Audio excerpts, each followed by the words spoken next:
Bonjour à tous et bienvenue à Quai du Polar où nous sommes installés le temps du week-end sous l'escalier d'honneur de l'Hôtel de Ville de Lyon. Nous vous proposons aujourd'hui une table ronde autour du livre audio en partenariat avec Kobo by Fnac. Cette table ronde est retransmise en direct sur la page Facebook de Bipolar où vous pouvez la liker, la commenter, la partager et même poser des questions à nos invités. Alors Michel Bussy, Antoine Villery, bonjour. Bonjour. Est-ce que vous vous étiez déjà rencontrés auparavant ? Oui, on s'est rencontrés dans une émission de Laurent Ruquier qui s'est mal terminée parce qu'il y a eu une coupure de courant et que l'émission malheureusement s'est arrêtée pour certains d'entre nous. Voilà, effectivement. Antoine présentait le Camping 3, c'est oui, ça ? Camping 3 qui a été le temps. Et puis moi, je devais présenter mon livre et ça il s'est a pas coupé. pu. À ce moment-là, ils l'ont saboté. Ouais. Ils l'ont saboté malheureusement. Enfin, ça ne doit pas empêcher malheureusement de vendre énormément de ton livre. Ouais, mais Enfin, ça m'a déjà. épargné les critiques de Yann Wax. Oui, voilà. c'est pas mal, c'est pas plus mal. Alors Michel Bussy, vous êtes l'un des romanciers les plus vendus et lus de ces dernières années, toujours confondu. Vous avez sorti J'ai dû rêver trop fort en février dernier aux éditions Presse de la Cité. Et pour le sujet qui nous concerne aujourd'hui, donc le livre audio, rappelons que la quasi-totalité de vos histoires sont adaptées en audio depuis Nymphéa Noir, c'est ça ? Oui, tout à fait. Ouais. Alors vous en êtes content de ces adaptations ? Ah bah oui, moi, j'aime beaucoup, en règle générale, j'aime beaucoup m'entendre lu. C'est vrai que c'est toujours quelque chose de très particulier. Et alors, j'avoue que je n'ai pas forcément réécouté les 10 heures ou les 12 heures d'audio-livre à chaque fois de chacun de mes livres, mais je le fais en petites touches à chaque fois. Et oui, effectivement, quand on est écrivain, on essaie toujours de mettre une espèce de musicalité dans les mots. On essaie toujours de trouver une espèce de rythme comme ça. Et c'est rarement, même très rarement, que les journalistes le signalent. On ne parle jamais de ça, en fait, quand on est interrogé en tant qu'écrivain. Et c'est vrai que, par contre, quand on s'écoute lu, et ben tout de suite, en tout cas, moi, c'est ce qui ressort, cette espèce de rythme. Et parce qu'évidemment, l'acteur qui lit le roman, lui, ne voit que ça. Il n'a que les mots, il n'a que ce rythme-là à mettre en scène. Et donc, moi, je trouve ça assez extraordinaire pour un écrivain de s'entendre être lu. Surtout, évidemment, je ne suis pas comme Flaubert qui est déclamé comme ça, mais on le fait dans sa tête. Quand on se relit dans sa tête, on relit ses mots. Mais évidemment, on le fait beaucoup moins bien qu'un acteur qui l'incarne. Et voilà, donc à chaque fois que j'ai eu l'occasion, voilà, j'ai toujours trouvé ça extraordinaire et ça valorise, ça sublime quand même très largement le texte. Alors très bien, vous parlez du coup des acteurs qui incarnent ces livres. Antoine Villery, vous êtes lecteur professionnel, mais vous êtes également acteur, scénariste, dialoguiste, et particulièrement populaire dans le monde du polar. Vous aviez livré une performance inoubliable dans la série Les Petits Meurtres d'Agatha Christie, où vous étiez le commissaire Jean Larosière. Et en parlant de commissaire, du coup, vous avez justement enregistré Piètre le Leton de Georges Simenon, la première aventure du célèbre commissaire Maigret, qui est sorti en livre audio le 14 mars chez Lizy. C'était comment comme expérience ? C'est très agréable, c'est exactement ce qu'a dit Michel à l'instant. C'est formidable. Alors, évidemment, les livres sont faits pour être lus dans la tête. Ils ne sont pas faits pour être déclamés comme Flaubert. Ce n'est pas du théâtre. Et donc, pour nous, c'est un exercice assez périlleux parce qu'il faut se mettre derrière l'auteur. Il faut respecter évidemment le rythme, dont parlait Michel, du style de l'auteur.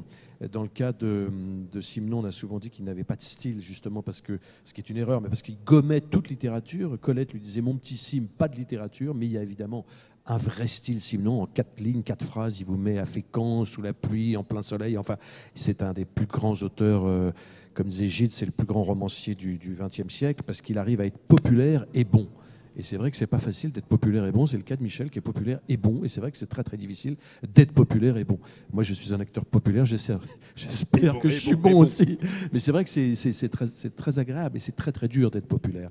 Et donc j'ai essayé vraiment de garder d'être vraiment l'interprète. Mais il faut se mettre, il faut pas interpréter plus que ça. Il faut vraiment se mettre derrière l'auteur. Donc c'est une interprétation un peu différente d'un rôle. Moi, j'ai interprété Simenon à la télévision dans notamment La mort d'Auguste avec Bruno Solo et Jean-Pierre Daroussin et avec Bernard Campan, La boule noire. Là, c'est complètement différent puisqu'on est adapté par un scénariste, un dialoguiste. Là, c'est autre chose. Mais c'est vachement intéressant. Il faut beaucoup de temps, beaucoup d'heures. Mais c'est vrai que c'était un exercice qui m'a énormément plu. Il faut beaucoup de modestie. Voilà. Et il faut rester, encore une fois, derrière le talent et le génie, en tout cas, de Simenon. Alors avec 5% du marché, le livre audio est aujourd'hui en pleine progression, le polar n'échappe pas au phénomène. C'est un outil qui est accessible au plus grand nombre, qui a une vraie valeur ajoutée qui est à la fois pratique et artistique.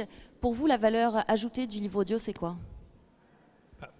Moi, je dirais effectivement, il y a plusieurs usages possibles du livre audio. On le sait bien, il y a évidemment ceux qui ne peuvent pas lire parce qu'ils voient mal, parce que ça les fatigue, enfin pour des tas de raisons, qu'ils sont cloués dans leur lit, enfin, etc. Donc c'est vrai que le livre audio permet évidemment à des gens d'accéder à des livres alors qu'ils n'ont plus les moyens de lire. Ça, c'est un premier élément hyper important. On a quand même un vieillissement de la population. On a, je pense, des grands lecteurs ou lectrices qui vieillissent et dont la lecture devient assez inconfortable. Et c'est vrai que les audiolivres, c'est quelque chose d'extraordinaire pour ça, parce que ça leur permet de continuer d'écouter des histoires. Il y a évidemment aujourd'hui un autre usage qui est l'usage, je pense, en gros, des transports en commun, enfin du temps perdu. C'est-à-dire que plutôt que d'écouter la radio ou d'écouter des playlists, on écoute une histoire, et c'est vrai qu'à raison de 2 heures dans les transports par jour, on peut lire un livre par semaine quasiment sans effort. Et ça, c'est quelque chose, moi je vois de plus en plus de lecteurs qui effectivement me disent, voilà, depuis que je mets un audiolivre dans mon autoradio ou que je l'écoute dans le RER, ma vie a changé parce que je relis, je redécouvre des auteurs, je redécouvre des classiques, etc.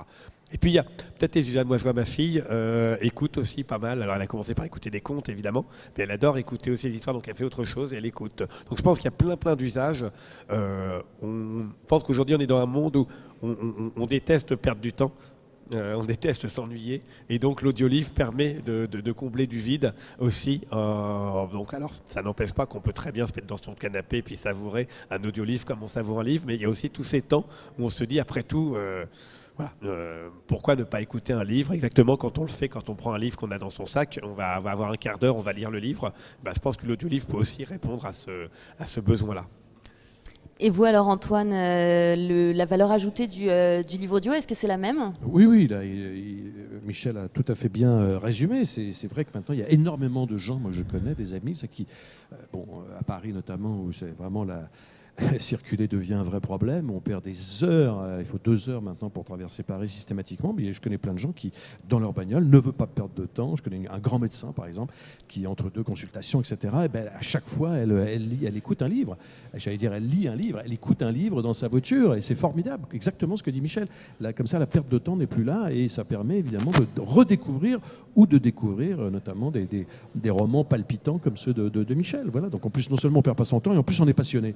Et d'un coup, c'est vrai que les transports en commun deviennent presque un plaisir. On redemande des embouteillages, si on n'a pas eu le temps de finir le chapitre. On redemande encore un peu de bouchon, du bouchon, et pas seulement du bouchon lyonnais. Si vous me permettez cette petite... Très fort. Très fort. N'est-ce pas magnifique, comme dirait Michel Drucker. Magnifique, vivement dimanche. Nous vous écoutons, cher ami. Alors, est-ce que l'un et l'autre, vous écoutez des livres audio ? Alors, moi, pas encore, mais je vais m'y mettre. Pas encore parce que c'est vrai que je suis... D'abord, j'ai encore la chance de voir à peu près correctement, même si ça n'a rien à voir avec ça, mais je pense que maintenant, dans les embouteillages, je vais m'y mettre d'une façon sûre et certaine. Oui. Et moi, c'est pareil. C'est vrai que je n'ai pas encore écouté de livre complet, mais... c'est vrai que c'est assez tentant. Alors moi, j'habite en province, donc j'ai moins de temps de transport. Je suis écrivain, donc je passe beaucoup de temps chez moi. Mais c'est vrai que voilà, je devrais avoir mon stock de livres audio pour les écouter au cas où, ou même dans le cas de départ en vacances ou de choses comme ça. Mais il y a des méthodes de lecture rapide aussi en audio libre. Donc il y a des acteurs qui lisent très vite, ce qui fait que moi, un jour, en embouteillage, j'ai écouté toute la recherche du temps perdu de Proust en 10 minutes. Il était très fort, l'acteur était très fort. Hein. Tu t'imagines. Non, c'était Woody Allen qui disait « J'ai lu Guerre et paix avec une méthode rapide. Ça parle de la Russie. » Alors vous, Antoine, vous avez travaillé au cinéma, au théâtre, à la télévision. Comment est-ce que vous vous êtes retrouvé à enregistrer des livres audio ? Parce que Lizzie m'a appelé. Je pense qu'aussi John Simon, qui est un ami maintenant, le fils de Georges, c'est tout l'attachement que j'ai pour Simenon, Julie Cartier qui est là, tout ça, enfin toute l'équipe de Lizzie m'ont contacté pour ça. J'étais très heureux, très fier de lire mon premier Maigret, et j'espère qu'on va tous les lire un jour. Je crois qu'il y en a 73 ou 75, j'en sais pas. Non, mais c'est vraiment un exercice formidable. C'est une autre adaptation que télévisuelle ou cinématographique, parce que moi j'ai eu la chance de faire des films souvent adaptés de livres, comme par exemple Des vents contraires d'Olivier Adam, ou Les Simenons, ou enfin d'autres évidemment. J'ai pas encore eu la chance d'être l'interprète de Michel, mais j'espère que ça va venir parce qu'ils font des séries aussi formidables à la télévision et au cinéma. Donc voilà, c'est un autre exercice et j'ai été très fier que John aussi, Simon notamment, vienne à l'enregistrement m'écouter. Il y a une différence dans le jeu d'acteur. Vous avez parlé de la modestie tout à l'heure. Est-ce qu'il y a d'autres différences comme ça notables, quelques-unes Il faut respecter le rythme. Moi, j'avais tendance au départ à aller un peu vite, que je l'avais constaté, j'ai tendance à parler assez vite, donc je parlais trop vite. Et Julie, qui était là, puis la personne qui s'occupe de moi, me disait attention, doucement, parce que tu sais, il faut que ça parvienne au cerveau de ceux qui vont t'écouter. Et c'est vrai que ça aussi, c'est différent. Autant au cinéma, on peut aller vite, au théâtre aussi. Souvent, c'est une question de rythme, notamment dans la comédie. Mais là, non, c'est différent. On doit attendre que ça monte au cerveau. Donc, il faut garder une vitesse de croisière sans être chiant, bien sûr, ni emmerdant, tout en allant pas trop vite. Donc ça aussi, c'est une technique très particulière pour un acteur aussi vif que moi. Alors Michel, depuis que vos livres sont adaptés en audio, est-ce que ça a changé quoi que ce soit dans votre écriture ou pas du tout ? Non, je ne vais pas dire que ça a changé des choses. Mais par contre, ce qui est vrai, c'est qu'il y a... on peut avoir une sorte de confiance en soi. C'est-à-dire que quand on écrit un livre, on n'a pas de retour de lecteur au sens de la lecture à haute voix. Et c'est vrai que les fois où je me suis entendu... donc lu, que ce soit sur un audio-livre ou sur des représentations, parce que parfois j'ai eu des présentations, par exemple sur J'ai dû rêver trop fort, lors du lancement de J'ai dû rêver trop fort, la version audio-livre a été lue par la comédienne qui lit l'audio-livre, et donc elle a lu un chapitre devant tout le monde, et c'est vrai que j'en avais les poils qui se dressaient, parce qu'effectivement on entend son texte interprété, et ça lui donne évidemment une espèce d'ampleur extraordinaire, et c'est à la fois pour soi-même et on regarde les gens qui écoutent, et on a une espèce comme ça de communion assez étrange, parce qu'on a l'impression effectivement que les gens sont un peu suspendus aux lèvres. Alors c'est pas du théâtre, hein, c'est vrai, mais il y a quand même quelque chose qui ressemble à ça, parce que on a une espèce d'émotion qui passe par la voix, et donc c'est vrai que pour un écrivain c'est assez impressionnant, cette espèce d'émotion. Enfin c'est ça, c'est-à-dire que l'émotion quand on écrit, elle est distanciée. C'est-à-dire on écrit un livre et puis on sait qu'il y a un lecteur qui va avoir de l'émotion quand il le lit, éventuellement le rencontre. Il dit j'ai beaucoup aimé votre livre, ok,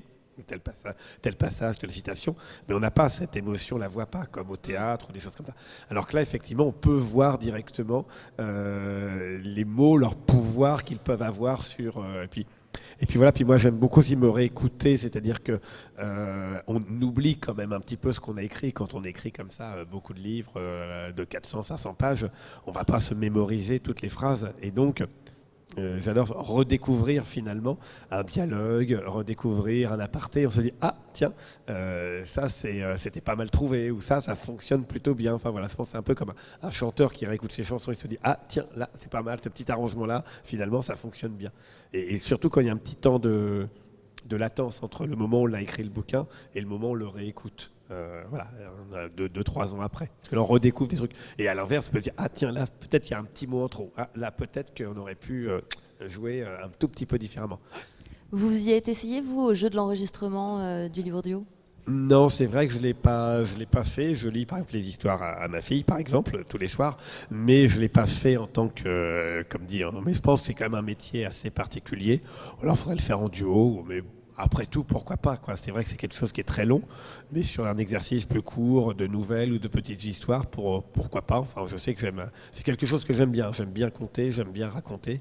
Donc ça me semble pas non plus insoluble.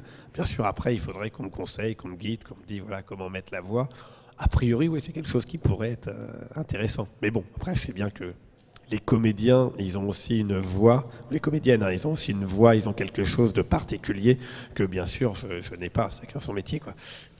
Si vous voulez des conseils, vous pourrez peut-être les poser à Antoine Duléry. Vous avez, vous, des conseils pour ceux qui aimeraient se lancer dans la lecture de livres audio ? Pas vraiment, c'est difficile de donner des conseils, mais je crois qu'il faut aimer avant tout quand même l'auteur qu'on va lire, hein, sinon c'est peut-être un peu plus compliqué, bien que bon, on peut s'immerger, mais simplement d'en prendre le temps, relire bien avant évidemment, et puis essayer d'être le plus vivant possible. le plus vivant possible, parce qu'il ne faut pas être emmerdant, quoi. Donc ça, c'est formidable pour un acteur qui lit, parce qu'on pense toujours à ne pas être ennuyeux. Et c'est un exercice long. Moi, j'ai fait 2 fois 4 heures, hein, c'est quand même long, mais quand on est fatigué, au bout d'un moment, on s'arrête, on reprend, mais toujours garder le fait d'être passionnant, enfin, à travers ces lectures, de respecter l'auteur pour que vraiment on ait envie de continuer, ne pas être emmerdant. Vraiment, ne jamais ennuyer en lisant, parce que ça peut l'être. Donc il faut vraiment garder effectivement son rythme et incarner quand même, comme disait Michel, essayer de mettre un peu de vie, de suspense, etc., sans aller trop vite pour autant. Voilà. Alors vous avez dit 2 fois 4 heures pour Piètre le Loton, c'est ça? Oui, 2 fois 4 heures. 2 fois 4 heures. Combien de fois vous aviez lu le livre avant, vous, de votre côté? Je l'ai lu pas énormément, je l'ai lu 2-3 fois ou 2 fois. Je sais plus, je l'avais lu il y a très longtemps, je l'ai relu bien. Et puis après, non, parce que je voulais aussi moi-même être, quand je le lisais, être un peu surpris moi-même. Et c'est bien, si on connaît trop quelque chose, ça peut être aussi un peu mécanique. Donc quand je l'ai relu, je voulais être comme un lecteur qui allait m'écouter. Donc être moi-même surpris par ce livre que j'avais effectivement relu pas tellement longtemps avant. Mais je ne l'ai pas lu non plus 50 fois avant. Non, je voulais surtout garder une fraîcheur. La fraîcheur et ne pas être ennuyeux, encore une fois. D'accord, très bien. Alors Michel, vous avez du coup essayé des nouvelles choses là sur votre dernier livre, où vous avez inclus de la musique dans le livre. Est-ce que vous pouvez nous en parler un petit peu ? Oui, c'est mon dernier roman, donc j'ai dû rêver trop fort. La musique a une place importante, puisque il y a notamment une histoire d'amour avec un guitariste. Donc la bande son du roman est importante. Et puis dans ce roman parle d'une chanson qui traverse un peu le roman. Et puis tout en écrivant ce roman, je me suis dit, tiens, ça serait formidable si cette chanson existait pour de vrai, si c'est pas simplement des paroles dans un livre. Et du coup, l'idée m'est venue de demander à un compositeur de composer éventuellement la chanson du livre avec les paroles. Et mon éditeur a tout de suite été d'accord. Et donc on a contacté Gauvin Serre, que j'avais croisé sur une rencontre, qui a tout de suite été d'accord pour la mettre en musique, alors que d'habitude il écrit ses propres textes. Et donc cette chanson qui s'appelle « Que restera-t-il de nous ?» est présente dans son album qui est sorti hier, qui est, je crois, déjà numéro 1 des ventes. Voilà, c'est en plus une chanson qui est très très jolie, c'est une très jolie mélodie, donc c'est une belle histoire. Et puis là, sur le quai du Polar, je croise pas mal de gens qui ont déjà lu le livre et qui me disent, bah voilà, c'est sympa de lire le livre, puis après d'écouter la chanson, et que simplement à l'écoute de la chanson, il y a les images du livre qui reviennent. Et c'est vraiment ce que je voulais. Je m'étais dit, c'est assez original, je crois pas que ça ait déjà été fait, que exactement comme pour un film, quand on entend la bande originale d'un film à la radio par exemple, on repense aux images du film, et ben là simplement en entendant une chanson, on repense enfin aux images, mais là évidemment les images qu'on s'est fabriquées dans sa tête, où on repense aux mots du roman. Et je trouve que c'est assez joli. J'espère qu'il y aura beaucoup de lecteurs qui feront la démarche d'aller écouter la chanson et comme ça, voilà, d'avoir un lien entre du son et effectivement un roman. Alors vous parlez de l'image qu'on se fait des livres. Kobo avait fait un test l'année dernière, un portrait robot. Ils avaient fait écouter des extraits de livres audio à des personnes et ensuite avaient fait le portrait robot du héros ou de la victime ou de l'assassin. Et avec le même extrait, les portraits avaient été tous très différents. Vous l'imaginez comment, Maigret ? Maigret ? Ouais. Bah, Maigret, il est... J'ai oublié que j'avais un micro, dites donc. J'ai une voix tellement... Maigret, comment je l'imagine? Comme moi. Non, comme moi, ce que j'ai dit à John, j'aimerais bien un jour l'interpréter. C'est un type qui a mon âge, et même un peu plus jeune que moi, pour dire la vérité. Il est assez débonnaire, il aime bien la bonne chair, il aime bien le bon vin, il aime bien bouffer des plats en sauce, tout comme moi. Non, c'est un type qui a autour de la cinquantaine, 53, 54, je crois, et que c'est surtout quelqu'un qui observe énormément. Et moi, si j'ai un lien avec lui, j'adore observer. Je fais beaucoup d'imitations aussi dans un spectacle que j'ai fait. Pourquoi ? Parce que j'observe. J'observe les gens et pour moi, voilà, c'est un type dans mon genre. Non, mais c'est vrai que je me sens très proche de lui, hein, parce qu'il a ce côté très français, un peu à l'ancienne, qui me parle beaucoup. C'est vrai que c'est un Paris un peu lointain, qu'on a un peu oublié, mais qui est super, avec vraiment ce côté très épicurien qui me plaît énormément. Voilà. Donc j'en ai parlé avec John Simenon, beaucoup. Alors on va profiter justement du fait que cette année marque la mort de Simenon, donc 30 ans, pour faire un petit quiz et changer un petit peu la dynamique de cette table ronde. Donc je vais vous faire un petit quiz sur Simenon.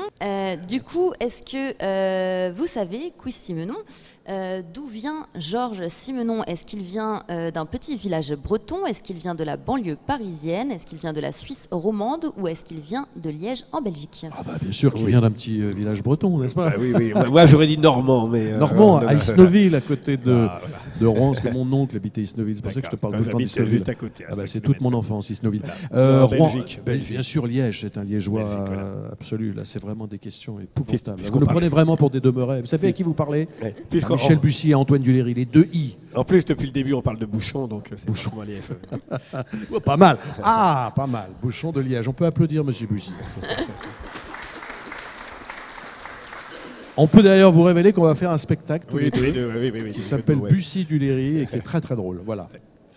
Alors Michel Bussy, juste, vous êtes donc né dans l'Eure et la majorité de vos romans se déroulent en Normandie. Et là, c'est sur J'ai dû rêver trop fort, vous allez à Montréal, à Los Angeles, à Jakarta, à Barcelone. Un petit mot là-dessus? Oui, bah, mon héroïne, elle est hôtesse de l'air, donc du coup, il y avait tout de suite l'idée évidemment de la faire voyager, enfin de profiter de ça. Et il y avait vraiment l'envie d'immerger les lecteurs dans Montréal, dans San Diego et dans Barcelone. Et j'ai évidemment, en tant que géographe, pris beaucoup de plaisir à la fois montrer ce qu'on attend de ces villes, tout en décalant le propos. Enfin, moi, c'est ce que j'adore faire, c'est se dire, on a un quart du roman qui se passe à Barcelone. Il faut à la fois passer par les incontournables, tout en décalant le propos pour qu'on ait l'impression de voir Barcelone comme on ne l'a jamais vu, tout en ayant l'impression que c'est un Barcelone très familier. Et c'est vraiment ce que j'adorais, moi, dans les grands auteurs que je lisais, les Jules Verne, les Jack London, etc. C'est qu'à la fois, ils nous faisaient voyager, tout en ayant une espèce de regard comme ça qui faisait qu'on avait l'impression d'y être, tout en apprenant des choses, tout en étant décalé, quoi. On n'était pas juste dans le guide de Lonely Planet ou juste dans la carte postale. On est vraiment dans les lieux, quoi. Donc ça, c'est quelque chose qui a pour moi un vrai plaisir d'écrivain, de me dire, une fois que je me dis, tiens, il y a un quart du livre qui va se passer à Montréal. À partir de là, je prends un grand plaisir à me dire, voilà, comment on va faire pour vraiment que le lecteur il soit dans Montréal et qu'il soit comme s'il arpentait le vieux Montréal ou le Mont-Royal, ouais. D'accord. Et juste avant de passer... Oui, allô? Oui. Ça me fait penser, tu sais, Michel, à la prose du Transsibérien de Blaise Cendrars, qui est un long poème. Je crois qu'il n'y a jamais été. Et un jour, un type lui dit, mais Blaise, tu as été là-bas? Et Blaise lui a dit, mais quand tu me lis, t'as l'impression que j'y suis allé? Bah oui, bah alors j'y suis allé. Voilà. Très bien. On va passer à la question 2. Juste une toute petite question pour vous, Antoine Duléry. Georges Simenon donc, vient de Liège, mais la plupart des enquêtes de Maigret se passent à Paris, où vous êtes né. Est-ce que ça vous a aidé, ça? Est-ce que ça m'a aidé? Oui, d'être... Non, pas vrai. Non, mais c'est vrai que c'est un Paris que j'aime bien. Oui, c'est un Paris que je redécouvre quelquefois. D'ailleurs, quand j'ai lu un Maigret, après, je vais sur les vrais lieux dont il parle. Voilà, c'est très amusant de redécouvrir des rues qu'on avait un peu oubliées, un Montmartre qu'on avait oublié, un Montmartre un peu pas de carte postale, mais un peu dans noir et blanc, comme ça, de Douaneau, qui me plaît énormément. Oui, oui. Donc, en cela, oui, ça m'a beaucoup plu. Mais je n'ai fait que naître à Paris. Après, j'y suis revenu, mais j'ai grandi en banlieue parisienne. D'accord. Question 2, toute simple également. Quel est le prénom du célèbre commissaire Maigret? Ah, moi je sais, toi aussi, tu sais. Ah, je crois que je sais quand même, ouais. Allez, on va le dire ensemble. Jules. Bravo, bravo. Alors, qu'appelle-t-on les romans durs de Georges Simenon? Est-ce que ce sont ses gros pavés littéraires? Est-ce que ce sont ses romans les plus violents? Est-ce que ce sont ses romans sans Maigret? Ou est-ce que ce sont ses œuvres les plus sombres? Les romans durs de Simenon. Les romans durs, ouais. Ce sont pas forcément les Maigret, c'est les romans plutôt à la recherche de l'homme nu, comme il disait. Hein, c'est les romans sans Maigret, enfin, c'est les romans qui ne sont pas policiers. Quoi, voilà, exactement. Voilà. Qui sont très, très... Mais d'autres réponses correspondent, parce que ce sont aussi des romans sombres. Voilà. Mais avant tout, c'est là où il n'y a pas Maigret, quand même. Donc, par exemple, La mort d'Auguste, dans lequel vous avez joué, il n'y a pas Maigret, et c'était un roman dur de Simenon. Bien sûr, mais il y a plein. Après, il en a écrit je ne sais plus combien. Il y a 75 Maigret, puis tout le reste, c'est monstrueux. Il y a La neige était sale, il y a tout la chambre bleue, La fuite de Monsieur Monde. Enfin, je cite ceux que j'aime particulièrement. 3 chambres à Manhattan. Enfin, après, c'était extraordinaire tous ces romans purs et durs qu'il a écrits. Ils sont des chefs-d'œuvre.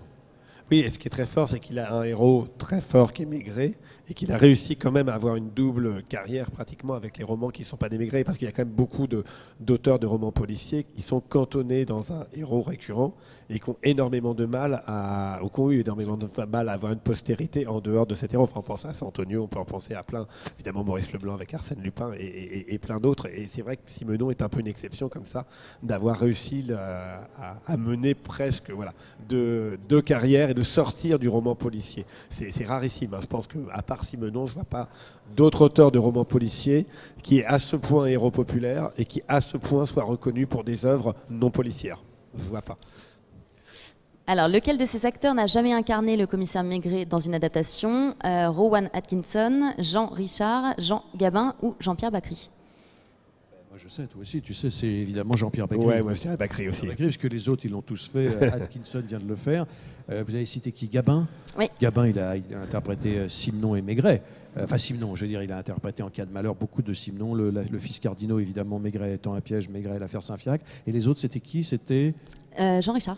Jean Richard, bien sûr, qui a fait les émissions de télé qui ont comment dirais-je, béni notre enfance avec la petite musique très connue qui accompagnait ça. Ouais, c'était pas le préféré de Simenon, ni le mien d'ailleurs, mais enfin, c'est vrai qu'il a marqué son époque. Et Bacry, il a pas. Et j'ai toujours pas fait. Mais je comprends pas pourquoi. C'est marrant cette façon de ne pas me proposer Maigret. Je comprends pas. Michel, tu comprends ça qu'on me propose pas Maigret? C'est un pur scandale. Il faut que je fasse Michel Bussy. Voilà, faut que je vais me venger sur une adaptation des Nymphéas.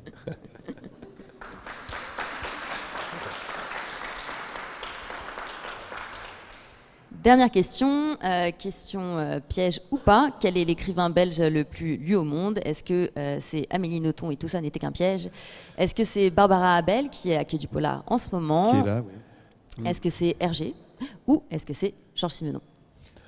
Oh, attention, Hergé, c'est pas loin non plus. Hein. C'est pas loin non plus. Bon, on va dire Simenon, on est là pour rendre hommage à Simenon. On va dire Simenon quand même. Simenon, mais Hergé, c'est bien aussi, attention. Hein.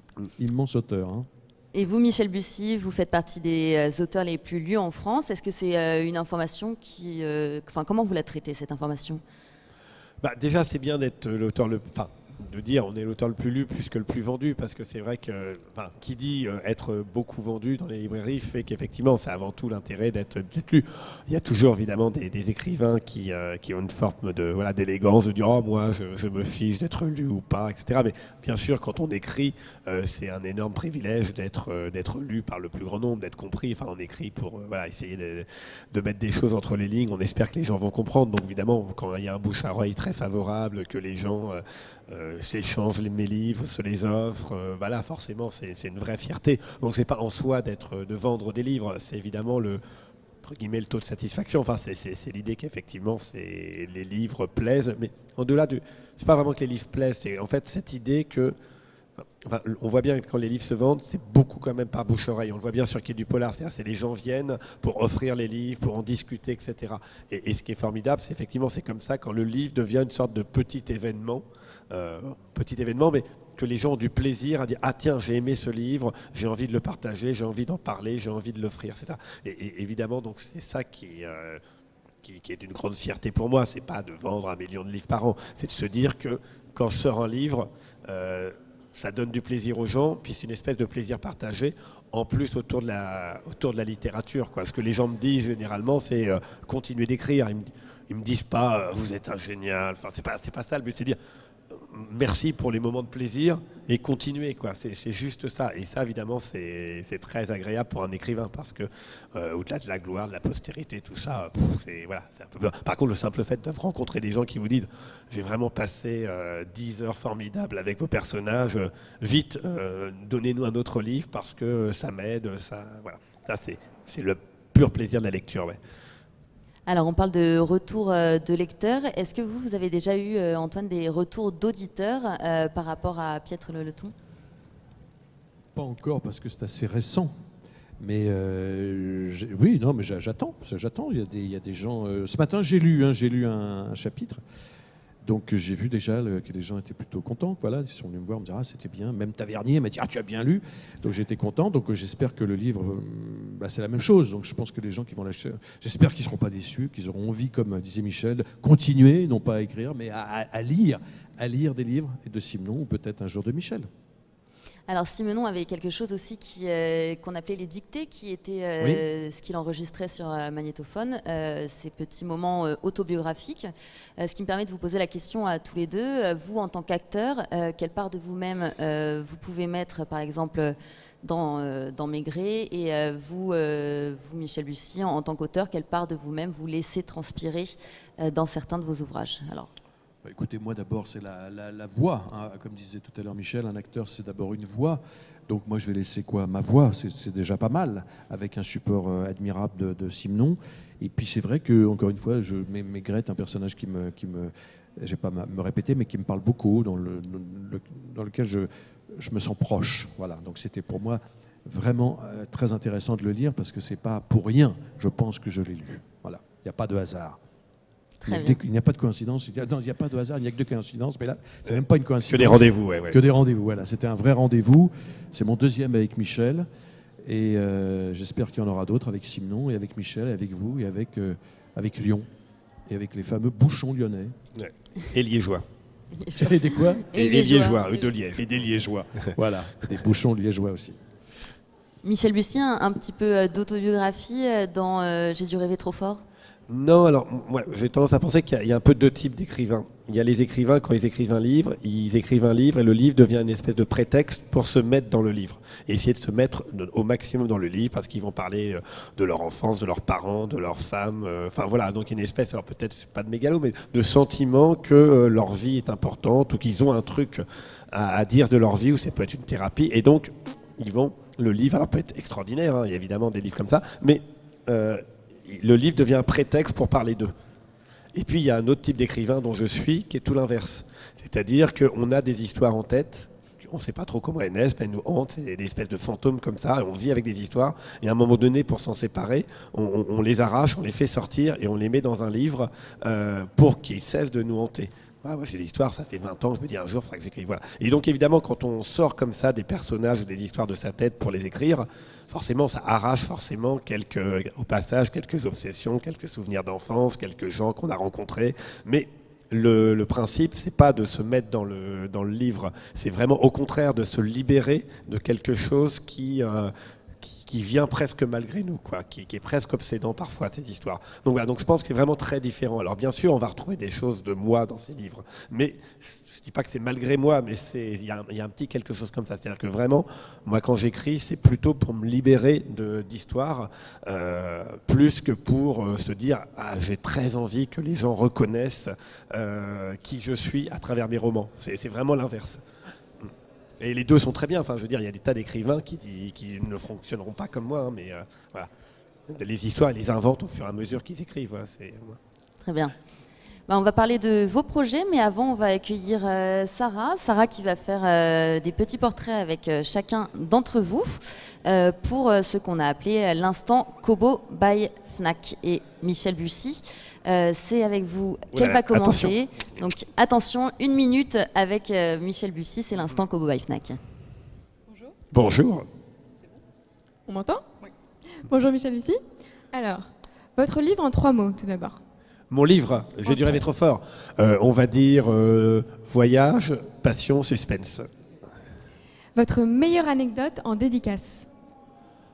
Ah, allez, je peux le dire. Après Nymphéa Noire, une dame vient me voir en me disant « Je ne suis pas Stéphanie ». Donc Stéphanie, c'est l'héroïne de Nymphéa Noire. Elle dit « Et grâce à vous, j'ai divorcé ». Grâce à vous, j'ai quitté mon mari. Alors, je suis un peu démuni. Et elle me dit non, mais vous inquiétez pas. Hein, je lui ai donné le livre. J'ai essayé, il n'a pas compris. Donc voilà, dit maintenant, voilà, je suis très bien. J'ai retrouvé quelqu'un d'autre. Tout va bien. Mais je vous remercie parce que sans ce livre-là, j'aurais pas eu le déclic. Alors, heureusement que le mari n'est pas venu me voir. Par contre, il m'en veut sûrement beaucoup. Votre musique du moment. Gauvin Serre. Si vous étiez un pays. Un pays, il y en a beaucoup. Qu'est-ce que je pourrais dire comme pays qui me plairait beaucoup aujourd'hui? Allez, je vais dire l'Écosse. J'ai toujours une passion pour l'Écosse depuis tout petit. Donc je vais dire l'Écosse. Merci beaucoup. Puis c'est bientôt un pays, comme avec le Brexit, ils vont faire un référendum et ils vont être autonomes. Merci. Merci. Alors du coup, on va enchaîner avec l'instant Kobo by Fnac d'Antoine Duléry. Attention, les questions ne sont pas tout à fait les mêmes. Bonjour Antoine Duléry. Bonjour. Votre expérience de lecteur en 3 mots. Suspense, passion, voyage. Je fais tout comme lui. Non, c'est ça, oui, c'est intrigue, personnage avant tout et style. Votre meilleure anecdote de tournage. Oh la vache, il y en a tellement. Je sais pas, c'est très compliqué parce que j'en ai pas une qui me vient comme ça. Mais je vais vous raconter une histoire marrante sur les acteurs et que Bernard Lecoq m'a raconté l'autre jour. Ça n'a rien à voir, mais il était dans la rue, il y a des gens qui le reconnaissent. Il y a le mari qui dit mais c'est lui. La femme dit tu crois mais oui. Puis après il s'appelle mais comment il s'appelle. Et puis il y a la femme qui dit mais tout fort mais si, tu sais bien c'est celui qu'on n'aime pas. C'est Bernard qui me l'a raconté. Non mais j'ai pas vraiment d'anecdote. Je sais pas. Non ce serait sur camping mais je sais pas. Non mais j'ai pas vraiment. Et enfin, peut-être votre série télé du moment. C'est celle que je suis en train de tourner, je vais dire, parce que j'ai pas le temps de regarder. Là, je tourne une série pour la une qui va être un gros truc pour la rentrée, qui est le Bazar de la Charité, voilà, qui se passe en 1897. Cet incendie monstrueux qui a tué 107 femmes ou 102 femmes, dont la sœur de la princesse Sissi. Et Paul Morand, d'ailleurs, en avait fait une nouvelle qui s'appelait Le Bazar de la Charité. Voilà, je suis en train de tourner ça. Et c'est vrai que j'ai pas le temps de regarder des séries parce que je suis sur la mienne, voilà, avec mon chapeau de forme. Merci beaucoup. Merci à vous. On a peut-être le temps encore pour une autre question avec Antoine Duléry. Oui. Au contraire, j'adore vos questions. J'ai l'impression d'être à l'école des fans. Elle est tellement jeune. Eh bien justement, Bonsoir. une chanson pour se motiver le matin. Les paroles de ma vie sont lisses. Je m'y accroche, mais je glisse lentement vers ma destinée. Mourir d'aimer, mourir d'aimer, en disant du Michel Bussy, se réveiller pied de son lit. Bravo. Bravo. J'espère que vous avez tous enregistré. Tous les matins, il faut écouter Antoine Duléry maintenant. C'est pas la plus gaie de Charles, hein. Mais j'ai une petite pensée pour lui parce que j'ai eu la chance de déjeuner avec lui. J'avais organisé ce déjeuner avec lui, Jean-Paul Belmondo, un mardi. Après, ça s'est tellement bien passé. Évidemment, je le connaissais. Il me dit c'est tellement sympa, on va remettre le couvert demain. Donc, on a redéjeuné le lendemain ensemble, Jean-Paul, lui et moi, donc le mercredi. Et le lundi, il partait définitivement. Donc, j'ai eu la chance de le voir faire les 2 derniers déjeuners avec lui très peu de temps avant. Donc, c'était ma petite façon à moi de lui rendre hommage. Très bien. Alors, Merci beaucoup. on aura peut-être le temps pour une ou deux questions publiques. Avant, j'aimerais qu'on parle un petit peu de vos projets. Donc, vous venez déjà de... Alors oui, j'ai d'abord continué. Je vais essayer de continuer. Ensuite, je vais adapter tous les romans de Michel Bussy au théâtre. Tout à fait. Oui. Bon courage. Non, je tourne le Bazar de la Charité. Après, je reviens. C'est marrant, vous parliez du commissaire La Rosière. Donc là, je reviens à nouveau dans un épisode du commissaire Laurence. Mais enfin voilà, donc je suis en train de tourner ça. Et après, je fais un polar qui s'appelle Crime Parfait, que je vais tourner à nouveau dans le golfe du Morbihan, qui sont deux films de 52 minutes, un peu à la Colombo, c'est-à-dire qu'on sait tout de suite qui est l'assassin et après on se demande comment je vais le découvrir avec mon assistante. Et puis j'ai un projet de film aussi que j'espère réaliser et que j'ai écrit avec un grand scénariste qui s'appelle Guillaume Laurent, qui est notamment le scénariste de tous les films de Jean-Pierre Jeunet, dont Amélie Poulain. Et puis je continue mon spectacle dans toute la France qui s'appelle Antoine Duléry fait son cinéma, mais au théâtre, où je rends hommage à tous ces acteurs à travers ces imitations. Mais je préfère dire que c'est un spectacle d'évocation. Voilà. Très bien. Les projets de Michel ? Il y en a pas mal. Effectivement, là, on a Un avion sans aile qui est en adaptation sur la 6. Donc, on a vu les 2 premiers épisodes mardi. Les 2 prochains, donc mardi dans... Voilà. Et qui a de très bonnes audiences en plus, Voilà. je crois. solo qui est remarquable. Ouais. Et c'est formidable. Et ça a cartonné. Donc ça, il faut voir la suite. Voilà, donc il y a ça. Après, effectivement, mon roman J'ai dû rêver trop fort qui est sorti il y a un mois. L'adaptation de Nymphéa Noir en BD aussi, qui est excellente, qu'on peut trouver à Quai du Polar. Il y a le Didier Casgrain, dessinateur, qui est là jusqu'à dimanche et qui les dessine. C'est vraiment une magnifique BD. Voilà, et après, dans Maman à tort, j'avais aussi des contes pour enfants. Et donc, on les sort en album jeunesse. Donc, le premier, les contes de Goutti, sortira en mai, à peu près. Donc, voilà, dans à peu près les projets. Puis, Morée-sur-Seine va sortir aussi en BD, en tome 2 pour l'Armada des vieux bateaux à Rouen. Donc, tout ça, ça sera à peu près aux alentours de mai-juin. D'accord. Et pour rester dans le thème, vos contes pour enfants seront aussi en livre audio? Alors ça, je sais pas. C'est l'éditeur, c'est Langue de Chat. Je n'ai pas entendu parler qu'il serait en livre audio pour l'instant.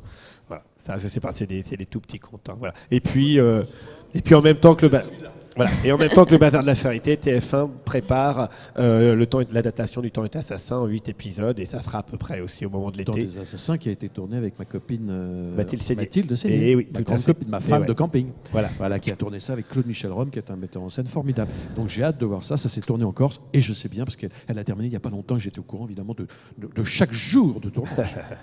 Très bien.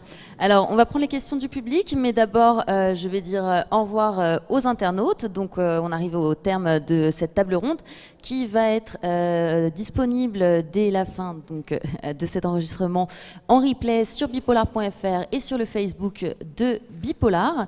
Donc, Faut le dire. en audio livre, ouais. Et du coup, à bientôt les internautes à Quai du Polar, à bientôt sur nos réseaux et on s'arrête là.